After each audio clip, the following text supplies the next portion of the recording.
नमस्कार विद्यार्थियों। आज का मेरा विषय है कारक।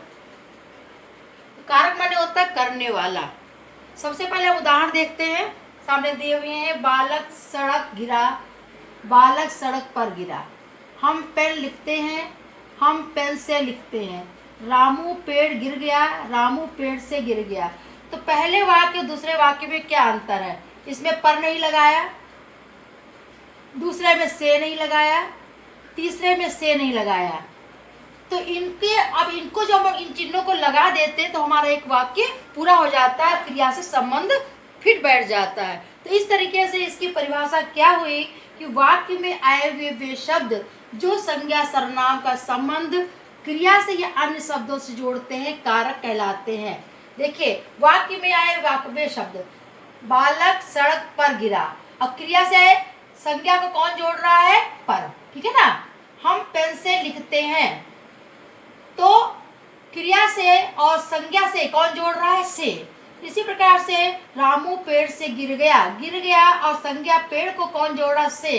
तो जो शब्द संज्ञा सर्वनाम का संबंध क्रिया से जोड़ते हैं वो कारक कहलाते हैं। तो पर, से जो हमारे क्या हो गए? कारक चिन्ह हुए। कारक चिन्ह हमारे हिंदी में 8 है और इसकी 8 विभक्तियां होती हैं और इसके चिन्ह ये होते हैं। चिन्हों को हम परसर्ग भी कहते हैं। तो सामने आप देखिए, 8 कारक दिए हुए हैं, इनके परसर्ग भी लिख दिए हैं। इनके सामने हमने एक उदाहरण भी दे दिया है। एक ही नाम को हम लेकर चलते हैं। इस तरीके से आप कोई भी वाक्य बना सकते हैं, बस चिन्ह का सही प्रयोग आपको करना है। तो पहला है कर्ता कारक। कर्ता कारक का चिन्ह क्या है? ने। इसको परसर्ग भी कहते हैं, चिन्ह भी कहते हैं। तो राम ने आम खाया, तो ये देखिए क्या हो गया? आपका कर्ता कारक हो गया। ठीक है। कर्म कारक का चिन्ह है को। राम पुस्तक को पढ़ता है। ठीक है, राम पुस्तक को पढ़ता है, तो क्या हो गया? ये कर्म कारक हो गया। करण से या के द्वारा, राम के द्वारा पुस्तक पढ़ी जाती है, तो के द्वारा क्या हो गया? ये करण कारक हो गया। ठीक है। फिर है संप्रदान के लिए, राम को आम दो। देखिए, आप फिर कहेंगे इस पे को क्यों लगा दिया?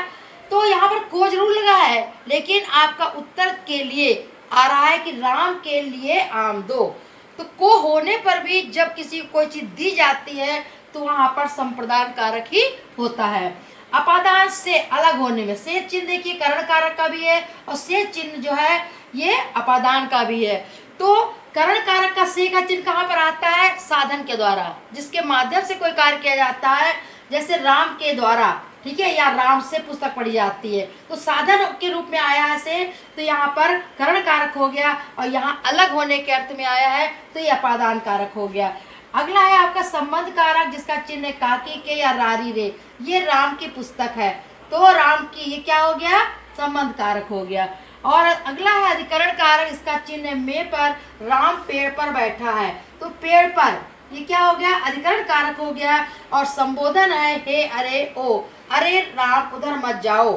ठीक है ना। तो इस प्रकार से हम देखते हैं कि, और देखिए कि साथ जो कारक है अधिकरण तक वो संज्ञा के साथ लगते हैं, लेकिन जो संबोधन कारक है वो पहले उसका प्रयोग किया जाता है और उसका चिन्ह भी हम लगा देते हैं। इस और उसके परसर्गों के बारे में बता रहे थे। अब एक एक कारक के विषय में विस्तार से आपको बताएंगे। पहला है आपका कर्ता कारक। तो कर्ता कारक किसे कहते हैं? जो क्रिया को करता है उसको हम कर्ता कहते हैं। जैसे उसने किताब पढ़ी, पढ़ने का काम किसने किया? उसने, है ना। तो आप कर्ता की पहचान कैसे करेंगे? इससे क्रिया से आप प्रश्न पूछेंगे किसने पढ़ी या कौन ने पढ़ी, तो उत्तर मिलेगा उसने। तो ये है, जब कौन और किसने का उत्तर मिल जाता है तो उसमें क्या होता है? वो कर्ता कारक होता है। ठीक है ना। तो पढ़ने का काम उसने किया, तो उसने ये कर्ता कारक हो गया। दूसरा है कर्म कारक। शब्द के जिस रूप पर क्रिया का फल पड़ता है उसे कर्म कारक कहते हैं। जैसे वो किताब पढ़ता है, क्या पढ़ता है? किताब पढ़ता है। माता बालक को खाना खिलाती, क्या खिलाती? खाना खिलाती। किसको खिलाती है? बालक को।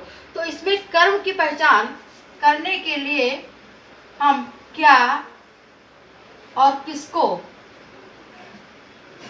से प्रश्न पूछे। क्या पढ़ती है? किताब पढ़ता है, तो ये कर्म कारक हो गया।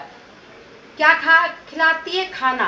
किसको खिलाती है? बालक को, है ना। तो इसमें देखिए 2 कर्म है, तो ये भी कर्म कारक हो गया। ठीक है ना। इसकी पहचान करने के लिए क्या से और किसको से जब प्रश्न पूछते हैं तो हमें उत्तर मिलता है, तो वो कर्म कारक होता है।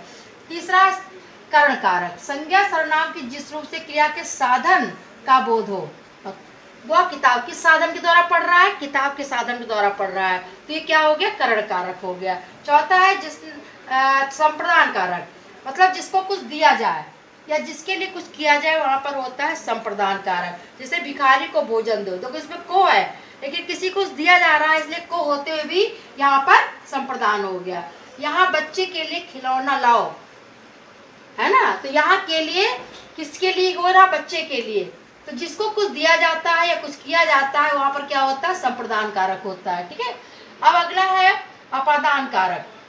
संज्ञा सर्वनाम के जिस रूप से अलग होने का बोध हो, जब संज्ञा सर्वनाम से अलग होने का बोध होता है तो उसको क्या कहते हैं, अपादान कहते हैं। छत से बच्चा गिरा, ठीक है, यहाँ छत से बच्चा गिरा मतलब अलग हो रहा है तो यहाँ अपादान होगा। तो करण कारक और अपादान कारक यही अंतर है, करण कारक में साधन के रूप में से आता है और अपादान में अलग होने के भाव में से आता है। ठीक है, अब अगला है संबंध कारक। संज्ञा सर्वनाम के जिस रूप से उसको किसी दूसरे संबंध प्रकट हो उसे संबंध कारक कहते हैं। जैसा मेरा घर इधर है, इसमें रा मैं में रा लग गया तो मेरा हो गया, ठीक है ना, ये राम का घर है, तो ये मेरा और का जो है ये घर से जो संबंध प्रकट कर रहा है, क्रिया संबंध प्रकट कर रहा है, तो ये क्या हो गया, संबंध कारक हो गया। अगला है अधिकरण कारक। अधिकरण कारक का अर्थ होता है आधार या आश्रय। ठीक है, शब्द के जिस रूप से आधार प्रकट हो।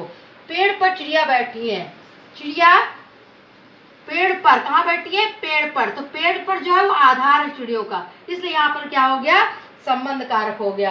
अब संज्ञा के जिस रूप से किसी को संबोधित किया जाए, बुलाया जाए, पुकारा जाए, वहाँ संबोधन कारक का प्रयोग होता है। जैसे हे भगवान मेरी रक्षा करो, अरे बालक, यहाँ पर देखिए संबोधित किया जा रहा है, यहाँ पर पुकारा जा रहा है, इसलिए दोनों जगह जो है संबोधन कारक होगा।